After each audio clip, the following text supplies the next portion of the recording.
Hello दोस्तों। Return of कहानी पेश करते हैं आज की नई कहानी। तो चलिए शुरू करते हैं। एक समय की बात है, एक गुरु और एक शिष्य किसी गांव से गुजर रहे थे। काफ़ी देर चलने के बाद उनको प्यास लगने लगी थी, तो वह एक खेत पर जा पहुँचे। खेत बहुत बड़ा और उपजाऊ था, लेकिन उस खेत को देखकर लगता था कि उसका मालिक उस खेत पर ज़्यादा ध्यान नहीं दे रहा है। वहाँ पर एक झोपड़ी थी।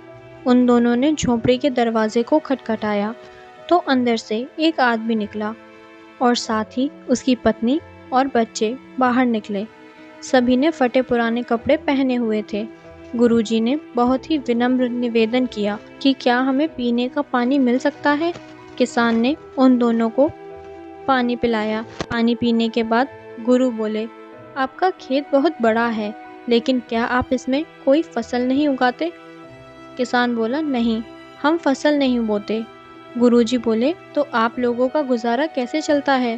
किसान बोला, गुरुजी, हमारे पास एक भैंस है जो बहुत सारा दूध देती है और उसमें से कुछ दूध बेचकर हम गुजारा कर लेते हैं और बाकी बचे दूध को हम सेवन कर लेते हैं। गुरुजी बोले, इतनी बड़ी ज़मीन को यूं ही व्यर्थ खाली छोड़ना, यह आपके आने वाली पीढ़ी के लिए बहुत ही खतरनाक साबित हो सकता है। खाली एक भैंस पर निर्भर होना आपके लिए ठीक नहीं है। लेकिन किसान बहुत ही आलसी था। उसने कहा कि हमें मेहनत करने की क्या ज़रूरत है। 15 किलो रोज़ दूध देने वाली भैंस से हमारा गुजारा ठीक ठाक हो जाता है। तभी गुरुजी बोले, लेकिन आपको मेहनत तो करनी ही चाहिए, समय का कोई पता नहीं होता। लेकिन गुरुजी की बातों को किसान हवा में ले गया। अब शाम हो चुकी थी और देर भी बहुत हो गई थी, तो गुरु और शिष्य ने कहा कि आज की रात हम लोग यहीं पर बिताएंगे और सुबह जल्दी ही यहाँ से प्रस्थान करेंगे। यह कहकर गुरुजी ने उस परिवार से वहाँ रुकने के लिए अनुमति मांगी और किसान की हाँ करते ही वह दोनों वहीं पर रुक गए। फिर आधी रात को गुरु ने शिष्य को जगाया और बोले, चलो, हमें इसी वक्त यहाँ से आगे के लिए निकलना है और साथ ही इस परिवार की भैंस को साथ लेकर कहीं जंगल में छोड़ देते हैं। शिष्य को अपने गुरु की इस बात पर आश्चर्य हुआ, क्योंकि जिस गुरु ने उनको सही मार्ग पर चलना सिखाया था, आज वही गुरु किसी के साथ बुरा करने को बोल रहे थे। लेकिन क्या करें, गुरु आखिर गुरु थे, इसलिए उसको तो गुरु की बात को मानना ही था। फिर वह दोनों उस आदमी की भैंस को लेकर जंगल की ओर चल दिए और उस भैंस को काफ़ी दूर जंगल में ऐसी जगह छोड़ दिया जहाँ से उस भैंस का वापस आना नामुमकिन था। इस घटना के बाद शिष्य का मन बेचैन सा रहने लगा और लगभग 6 से 7 वर्ष बाद जब वह शिष्य बड़ा गुरु बन गया था, तो उसने सोचा, क्यों ना उस किसान से मिला जाए। अब तक तो वह बर्बाद हो चुका होगा, क्यों ना उसकी आर्थिक मदद की जाए, जिससे कि उस दिन की गुरुजी के द्वारा की गई गलती को सुधारा जा सके। वह शिष्य उस किसान की मदद करने के लिए निकल पड़ा और काफ़ी देर चलने के बाद वह किसान के घर पहुंच गया। लेकिन वहां पर पहुंचकर वह शिष्य बहुत ही ज़्यादा आश्चर्यचकित हो गया था। जो खेत खाली पड़ा रहता था, वहां उसने बहुत ही हरियाली देखी। एक तरफ गेहूं की खेती तो दूसरी तरफ बड़े बड़े फलों के पेड़ लगे हुए थे और साथ ही एक अच्छा सा बड़ा सा घर बना हुआ था। यह सब देखकर शिष्य ने सोचा कि लगता है वह किसान और उसका परिवार उस भैंस के चले जाने के बाद सब कुछ बेचकर चले गए हैं। तभी यह सब सोचकर वह शिष्य वहां से वापस जाने लगा, लेकिन अचानक ही उसने उसी किसान को देखा जिसके घर में वह गुरु और शिष्य रात में रुके थे। तभी शिष्य ने उस किसान से पूछा कि अब आप अपनी जीवनी कैसे चला रहे हैं और अब आप क्या काम कर रहे हैं? क्या आपने मुझे पहचाना? कई साल पहले एक रात मैं और मेरे गुरुजी आपके घर रुके थे।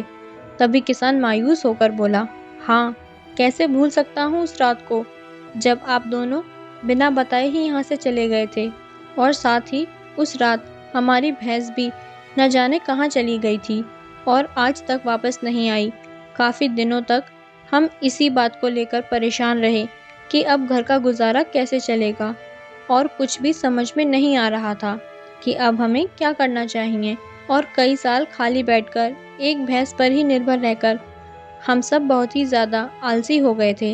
लेकिन तभी मुझे तुम्हारे गुरुजी की बात याद आ गई। उन्होंने भी यही कहा था कि एक भैंस पर निर्भर रहना आपके लिए आने वाले समय पर भारी पड़ सकता है। लेकिन उस समय मैंने उनकी एक ना सुनी।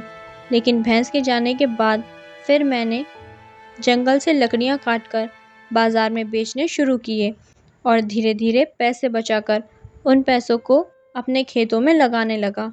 फिर धीरे धीरे मैंने फलों के पेड़ लगाना शुरू किया।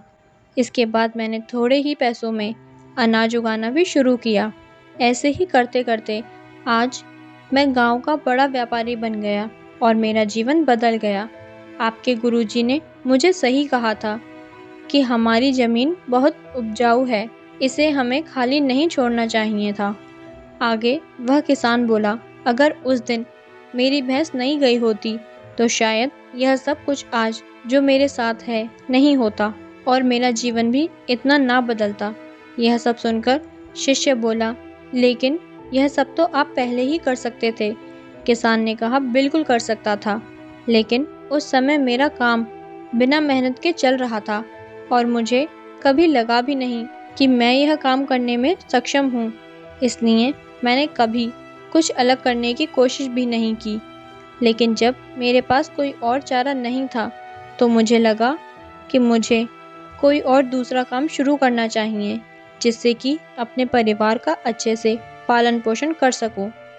तब मैंने अपने मन में ठान लिया कि अब तो कुछ करना ही है और जो भी करूँगा पूरी मेहनत से करूँगा और पूरी ईमानदारी से करूँगा। इसी तरह आज मैं सफलता के इस मुकाम पर हूँ। कहानी से सीख। दोस्तों, कहीं आपकी ज़िंदगी में इस भैंस की तरह कोई रुकावट तो नहीं है जो आपको एक अच्छी ज़िंदगी जीने से रोक रही है। अगर आपको ऐसा लगता है तो आगे बढ़ने की हिम्मत करिए और कुछ अलग करके दुनिया को दिखाइए, क्योंकि हर किसी इंसान में कोई ना कोई हुनर ज़रूर छिपा होता है। बस ज़रूरत है तो अपने हुनर को बाहर निकालने की, उसे पहचानने की। कहानी सुनने के लिए धन्यवाद। इस कहानी के बारे में आपके क्या विचार हैं, हमें कमेंट करके ज़रूर बताएं। और साथ ही कहानी अच्छी लगी हो तो लाइक कीजिए और चैनल को सब्सक्राइब करना ना भूलिएगा। धन्यवाद।